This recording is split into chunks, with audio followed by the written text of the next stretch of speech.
ჩრდილოეთ გრენლანდიაში ქალაქ ილულისატში კლიმატის ცვლილება ყოველდღიურ ცხოვრებას რადიკალურად ცვლის.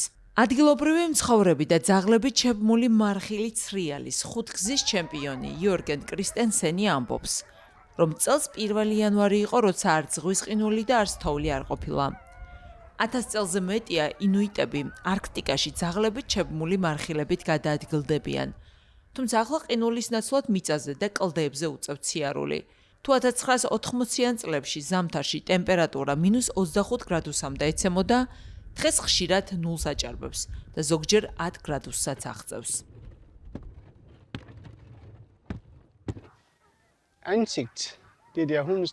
გონია, რომ ძაღლების მარხილი გრენლანდიის სახეა დანარჩენი მსოფლიოსთვის. ეს ჩვენი ბრენდია, მთავარი გამორჩეული ნიშა, რომელსაც შემდეგ თაობებს გადავცემთ. დათბობა იწვევს მუდმივად გაყინული მიწის დნობას, შენობების ჩაძირვასა და ინფრასტრუქტურის დაზიანებას. თუმცა შედეგები მხოლოდ ადგილობრივ პრობლემად არ რჩება. NASA-ში აცხადებენ, რომ ახლომდებარე მყინვარი სენ-მეკ-კუჯალეკი დნება და ზღვის დონის მატებას უწყობს ხელს ევროპის სანაპიროებიდან წყნარი ოკეანის კუნძულებამდე.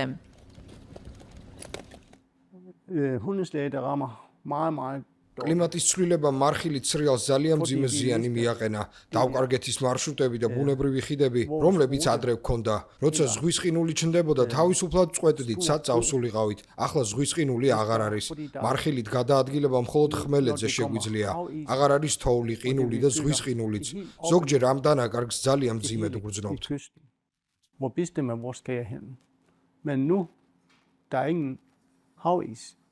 ექსპერტები ამბობენ, რომ ყინულის დნობას აჩქარებს შავი ნახშირბადი, ჭვარტლი, გემების ძრავები და ვულკანური ფერფლი, რომელიც მზის სხივების არეკლას ამცირებს. ამ ფონზე გრენლანდია გეოპოლიტიკურ ინტერესებშიც მოექცა.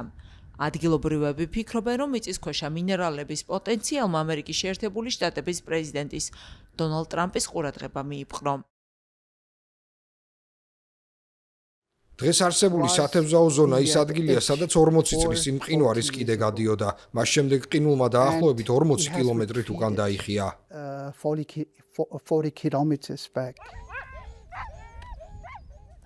მიუხედავად ცვლილებებისა, კრისტენსენი ცდილობს ტურისტებს აუხსნას, რომ გრენლანდიის მყინვარები ისეთივე მნიშვნელოვანია მსოფლიოსთვის, როგორც ამაზონის ტყეები. მისი თქმით, საერთაშორისო სამიტებთან ერთად აუცილებელია ბავშვებისთვის ყინულისა და ოკეანეების მნიშვნელობის ახსნა, რადგან ყინულის დაკარგვა არა მხოლოდ ბუნებას, არამედ კულტურასაც უქმნის საფრთხეს.